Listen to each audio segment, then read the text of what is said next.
கர்த்தர் உங்களை உயர்த்துவார். இந்த நிறைய போராட்டங்கள் நம்மளுக்கு உண்டாகும். நம்மளை இல்லாமலே ஆக்குறதுக்கு நிறைய காரியம் நடக்கலாம். நம்ம கர்த்தரோட வீட்டுல நீடித்த நாட்கள், ரொம்ப நாள் கடைசி வரைக்கும் நிலைத்து நிற்போம். பிசாசு நம்ம எழுப்புவோம், நீ கர்த்தருக்கு எழும்பவே கூடாதுன்னு சொல்லி ஒரு முடிவுக்குள்ள உங்களை கொண்டு வர எல்லா இதுவும் செஞ்சிருவான். இல்லைன்னு சொல்ல, கர்த்தரை நம்பி இருக்கிற உங்களை கர்த்தர் நிலைநிறுத்துவார். He will establish you.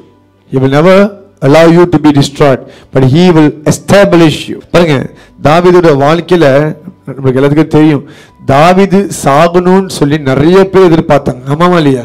Okay, Saul எதிர்பார்த்தான், சவுலோட குடும்பம் எதிர்பார்த்துச்சு, இஸ்ரவேல் தேசமே எதிர்பார்த்துச்சு. அவன் ஏன் நம்ம ராஜா விரோதமா நிக்கிறான்? எல்லாமே சவுலுக்கு சப்போர்ட். யாருக்கு சப்போர்ட்? சவுலுக்கு சப்போர்ட். ஏன்னா சவுல் சவுலோட வாழ்க்கையில நல்லவனா இருந்திருக்கான். ஓகே, அப்ப எல்லாம் அங்க சப்போர்ட் அடிச்சாங்கன்னா இவன் இப்ப வந்தவன். ஓகே, சவுல் தான் ஆண்டவர் சூஸ் பண்ண ஆளுன்னு சொல்லி பாதி பேர் அகெயின்ஸ்ட் பண்ணாங்க. நிறைய பேர் அவனுக்கு விரோதமா தான் செயல்பட்டாங்க. அது முடிஞ்சு அவன் வாழ்க்கையில எல்லாம் தாண்டி வந்து சொந்த மகன் ஆசைப்படுறான், அப்சலோம் ஆசைப்படுறான், அப்பா சாகணும் அப்படின்னு சொல்லி அதை கேட்ட கார்த்தேசன். அப்ப எப்போதுமே இவன் வாழ்க்கையில என்ன இருந்தது? மரணம் இருந்துகிட்டே இருந்தது. மரணத்தின் சத்தம் கேட்டுட்டே இருந்தது. தோ இப்போ போயிடும், தோ அப்போ கொண்டுருவானுங்க, அந்த மாதிரிலாம் ஒரு பிளானிங் இருந்துச்சு. ஆனா இந்த தாவீதை கர்த்தர் தீர்க்காயுசால ஆசீர்வதிச்சார். he is the king who lived long. Okay, அவன் 100 வயசுக்கு வரைக்கும் வாழ்ந்திருக்கிறான். ஏன்? கர்த்தரோட வார்த்தை மாறாது. அநேகர் முயற்சி எடுக்கலாம், உங்க உயிரை எடுக்கிறதுக்கு, உங்க ஜீவனை எடுக்க அநேகர் முயற்சி எடுக்கலாம். எவன் ஒருவன் வாழணும்னு கர்த்தர் நியமித்திருக்காரு, அவன் வாழ்ந்துதான் ஆகணும். Nobody can take your life. யோசிச்சு பாருங்க, எத்தனை எதிரிகள் இருந்திருப்பாங்க அவனுக்கு, எத்தனை சத்துருக்கள் இருந்திருப்பாங்க அவனுக்கு. அவன் விழுகணும், அவன் ஒன்று இல்லாமல் ஆகணும், கர்த்தர் அவனை சபிக்கணும், கர்த்தர் அவனை அப்படியே அழிச்சு போட்டணும்னு சொல்லி எத்தனை பேரு அங்க இருந்தவங்களாம் வந்து அகெயின்ஸ்ட் பண்ண ஆள்லாம் வந்து புறஜாதியோ இல்ல சாத்தான் கூட முன்னாடி எல்லாமே இஸ்ரவேல் தான், யூதர்கள் தான், மெய்யான தேவனை தான் ஆராதிக்கிறாங்க. அப்ப அவன் சொந்த இனமே, சொந்த ஜனமே அவன் சாகணும்னு நினைச்சிருக்குது. இவனையே தாவீது வீட்டிலேயே யோசிச்சிருப்பாங்க, இவன் தேவையில்லாம போய் கோலியாத்தை போய் அடிச்சான், அப்புறம் சவுல் வீட்டுக்கு போய் மருமகனா போனா, இவன் இவ்வளவு பிரச்சனை. ஏன்னா தாவீதுனால சொந்த குடும்பமே ஊர்ல இருக்க முடியல, குடும்பமே ஓட ஆரம்பிச்சிருச்சு, சவுல் தர ஆரம்பிச்சிட்டான்.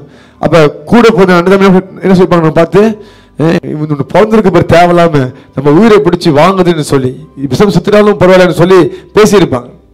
இது எல்லாத்தையும் அவன் கோத்துரு பண்றான். ஆனா கர்த்தர் என்ன பண்ண, கடைசியில அவன் கொம்பை உயர்த்துகிறார், சத்துருக்களுக்கு முன்பாக ஒரு பந்தியை ஆயத்தப்படுத்தி, ஓகே, அவன் தலையில எண்ணெயை ஊற்றி அவனை அபிஷேகம் பண்ணுகிறார். நீங்க இல்லாமலே போகணும், அழிந்து போகணும் நினைக்கிற ஜனங்கள் மத்தியில தான் கர்த்தர் உங்களை உயர்த்த போகிறார். ஏன்னா கர்த்தர் நல்ல மேய்ப்பராக இருக்கிறார். இயேசு ஒரு முறை ஒரு வீட்டுக்கு போறார், சாப்பிட போறார்.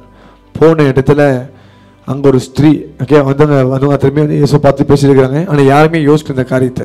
ஓகே, அங்க ஒரு ஸ்திரீ என்ன பண்றா, விலை உயர்ந்த எண்ணெயை எடுத்துட்டு வந்து தைலத்தை எடுத்துட்டு வந்து இயேசு காலில், தலையில ஊத்துல அந்த காலில் போட்டு இது பண்ண, அது ஒரு பெரிய டாக்கா மாறினுச்சு. ஓ, ஊத்துறது யார் தெரியுமா? பெரிய பாவி அப்படின்னு சொல்லி பார்க்க போனா அந்த வீட்டுக்கு விருந்துக்கு அழைத்த மனுஷன் தான் அதெல்லாம் செஞ்சிருக்கணும். ஆனா இயேசு வந்து யாருக்கு வந்திருக்காரு? பாவிகளுக்காக வந்திருக்காரு. அப்ப அவளுக்கு பாவிகளே பெரிய பாவின்ற பேரு அந்த ஊர்ல. விபச்சார பாவத்திற்கு வசி, ஓகே, எல்லாமே அவள் ரொம்ப லுக் டவுன் பண்றாங்க. ஆராய்ச்சிப்படி பார்க்கும்போது இந்த ஸ்திரியை தான் கல்லால் அடிக்கிறதுக்கு இருந்திருக்காங்க. அவன் என்ன பண்றான்னா இயேசுட காலை எண்ணெயால் ஊற்றி கழுவுகிறான். அப்ப அண்டர்ஸ்டாண்ட், விருந்தாளி, அதாவது விருந்தாளியா இருக்க வேண்டியவங்களை எண்ணெயால் தைலத்தினால் அபிஷேகம். இயேசுட சத்துருக்களுக்கு முன்பாக இயேசு எண்ணெயால் அபிஷேகப்பட்டிருக்கிறார். It's a very clear thing for you to understand. உங்களையும் கர்த்தர் அப்படித்தான் உயர்த்த போகிறார். எல்லாமே ஆச்சரியப்படுற அளவுக்கு கர்த்தர் உயர்த்த போகிறார். ஹல்லேலூயா. எத்தனை பேரு உங்களை எதிர்த்து நின்றாலும் பிரச்சனை இல்லை, உங்க பங்கு ஒண்ணுதான். மன்னிச்சு விட்டுருங்க, அவங்களை இக்னோர் பண்ணுங்க. அவங்க நீங்க ரொம்ப பெருசா நீ இப்படி பேசுறாங்கன்ட்டு அவங்க அப்படி பேசியிருக்கிறாங்க, ரொம்ப இலக்காரமா பேசியிருக்கிறாங்க, உங்களை ரொம்ப தப்பா பேசிருக்காங்கன்னா அதுக்கு ஒரு அடையாளம். என்ன அடையாளம் தெரியுமா?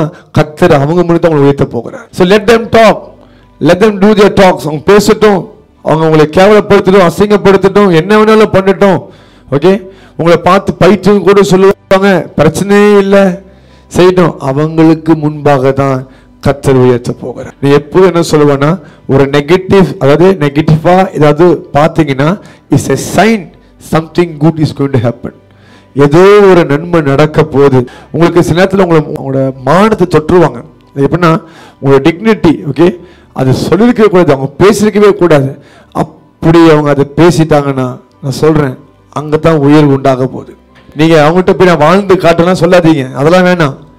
அப்படியா, அப்படியே இருக்கட்டும், ஆமேன் சொல்லிட்டு வந்துருங்க, முடிச்சு. சோ பி இட், அப்படியே நடக்கட்டும், பிரச்சனை இல்லைன்னு சொல்லிட்டு வந்துருங்க. கர்த்தர் என்ன செய்யணுமோ அது நிச்சயமா செய்வார், நிச்சயமாய் செய்வார். ஹல்லேலூயா.